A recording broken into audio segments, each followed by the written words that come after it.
BBG వారి ప్రతిష్టాత్మక venture Amaravati గచ్చిబౌలిగా ఎదుగుతున్న బేవర్లీ హిల్స్ కాజాలో ఇప్పుడే స్పాట్ రిజిస్ట్రేషన్ చేసుకోండి.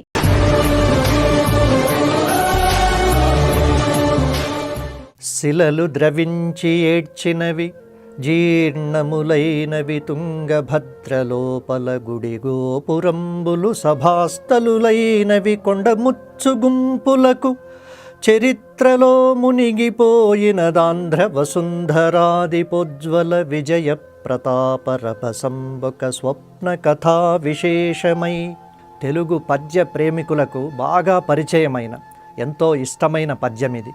ఈ పద్యం చదివి విని అర్థం చేసుకుని ఇప్పటి హంపి శిథిలాల్లో ఆకాశం అంచులు తాకిన అప్పటి విజయనగర వైభవాన్ని ఊహించుకున్న వేల మందిలో నేను ఒకడిని. కావ్యం ఎప్పుడూ శ్రీకరంగా మంగళంతో ప్రారంభం కావాలన్నది ఆదర్శం. కొడాలి వెంకట సుబ్బారావుకు ఈ విషయం తెలియక కాదు.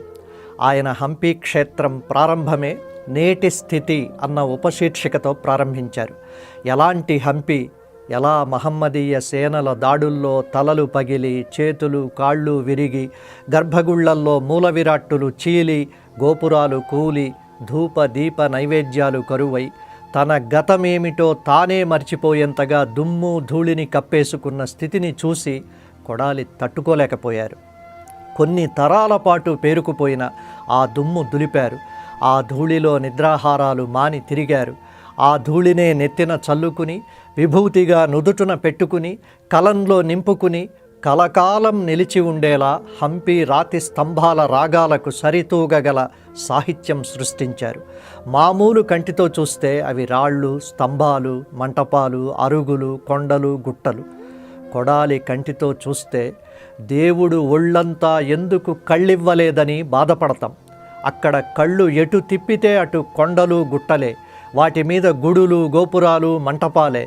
అందుకే నేటి స్థితి తరువాత రెండో ఉపశీర్షిక కొండలు అయ్యింది. ఒక కొండకు ఒక కొండ కొక్కెన్ తగిలించుకుని నిలుచున్నాయి. ఒకదానికొకటి ఎలా లంక పెట్టుకున్నాయో ఊహించలేం. ప్రేమతో తల్లి తన పాపను ఒడిలో పెట్టుకుని లాలిస్తున్నట్లు పెద్ద కొండ చిన్న కొండను ఒడిలో పెట్టుకుని ముద్దు చేస్తోంది.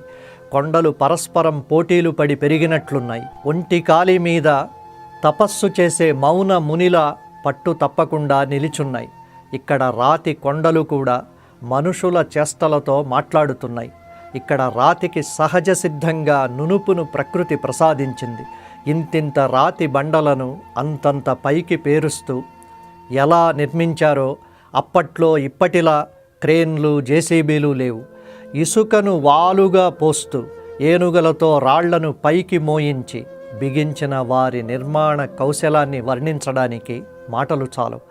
ఒక కొండను తొలిస్తే రథం, ఒక కొండను ఊపితే ఉయ్యాల, ఒక కొండను తొవ్వితే బావి, పైకప్పుకు రాతి దూలాలు, మహాద్వారానికి రాతి తలుపులు, తినడానికి రాతి కంచాలు, వేడి వేడి అన్నం అందులో వడ్డిస్తే ఐరన్ రిచ్ ఫుడ్ కావడానికి వీలుగా ఇనుప లోహం ఉన్న రాతినే కంచాలకు వాడడం.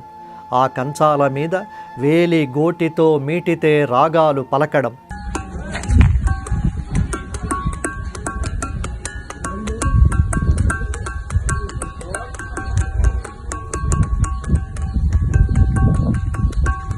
వీణకు తీగలు బిగించి గోటి మీటుతో రాగాలు పలికించడం విన్నాం, కన్నాం.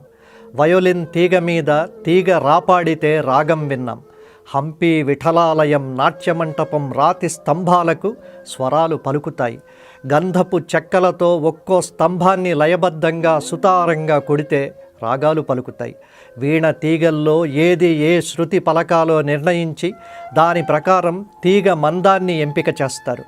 అలా ఇక్కడ రాతి స్తంభంలో చెక్కిన చిన్న చిన్న స్తంభాలే పలికే తీగలు.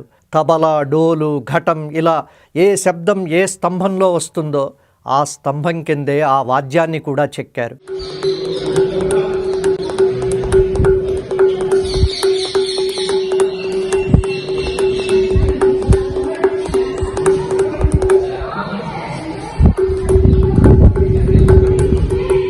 విఠలాలయం అంటే అసలు ఇంకా దాన్ని ఎలా వర్ణించాలో మాటలు చాలు.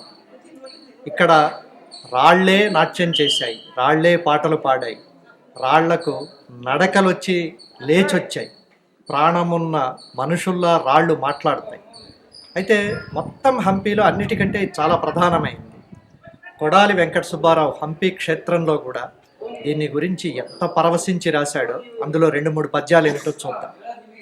కొక్కెముల్రాతి నొక్కులుగాగ ఉయ్యాల సలిపినాడొక కొండ పలక తొలిచి, సోపానములు రాతి సుళ్ళుగాగ నుయ్యి కొట్టినాడొక కొండ గుట్ట తొలిచి, దూలముల్రాతి బాదులెగాగ హర్మ్యము కట్టినాడొక కొండ కటిని తొలిచి, వేదులెల్లను రాతి విరుపులుగా రత్సదిద్దినాడొక కొండ దిబ్బ తొలిచి, సర్వ నిర్మాణముల నద్రిచయమునందే శిల్పి చేతి సాధనముల చెక్కినాడు, మరలు లేకుండ యంత్రాల మహిమ లేక ఆ మహాశక్తికి హేతు వరయలేము, సర్వ నిర్మాణమును శిలాస్థావరంబు నాడు హంపి వెలుంగు విన్నాణమందు, సర్వ నిర్మూలనము శిలాస్థావరంబు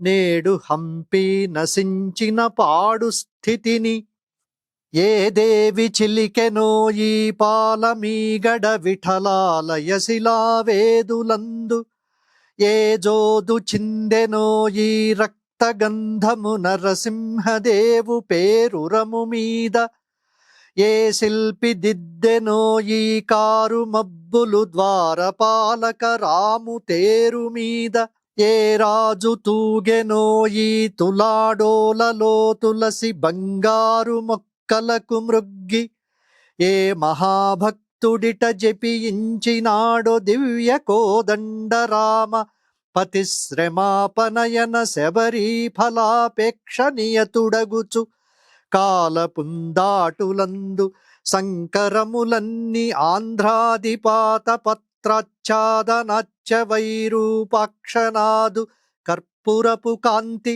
సరిగమ పద నిస్వర వల్లకీ తుల్యరవ విఠోబాస్తంబరాగ ఫణితి, కోదండరామ సాంగోపాంగ నీలరోచి ప్రసారార్ద్ర శిలా ప్రతిష్ఠ, ద్వారదేశాదిష్ట శ్రీరామ దేవాలయస్థ శిలాచిత్ర యజ్ఞవాటి, పన్నగస్వామి శయ్యాస పాండురారుణచ్చవి ప్రసన్న ప్రశాంత ప్రమోద పద్మనాభ మహాదేవు ప్రతిమగాంచి, విస్మయాధిక్యమున దేహ విస్మృతులము.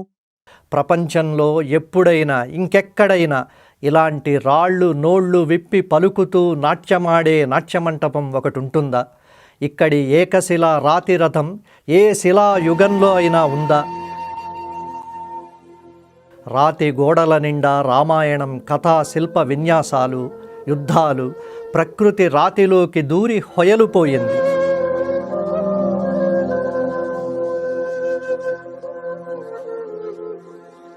రాతి కాలువ, ఫాల్ సీలింగ్లో రాతి పైకప్పు పద్మం, విజయనగరంలో రాయి శిల్పి చేతిలో మైనం ముద్ద. అవి మాటలు నేర్చిన రాళ్ళు, పాటలు పేర్చిన రాళ్ళు, కళ్ళు విచ్చిన రాళ్ళు, కళలు వచ్చిన రాళ్ళు, కవులు మెచ్చిన రాళ్ళు, కలగా మిగిలిన రాళ్ళు. తమకు ఉలితో చక్కిలిగింతలు పెట్టి ఆయుష్ ప్రాణం పోసిన విజయనగర ప్రభువులు లేరని విలపిస్తున్న రాళ్ళు. వారితో పాటు దివికేయగలేక హంపి మట్టి దిబ్బల్లో కాళ్ళిరుక్కుని గుండెలు బాదుకుంటున్న రాళ్ళు. తెలుగు కన్నడ సాహితీ సమరాంగణ సార్వభౌముడు, కన్నడ రాజ్య రమా రమణుడు, ఆంధ్ర భోజుడు, మూరురాయర గండడు, దక్షిణాపథ సాంస్కృతిక హిమవన్నగం శ్రీకృష్ణదేవరాయలను భుజాన మోసి ఇప్పుడు కోతులను కొండముచ్చులను భుజాన మోస్తూ కుమిలి కుమిలి ఏడుస్తున్న రాళ్ళు. ఆ ఏడుపు కొడాలి విన్నారు. అందుకే అన్నారు శిలలు ద్రవించి ఏడ్చినవి అని.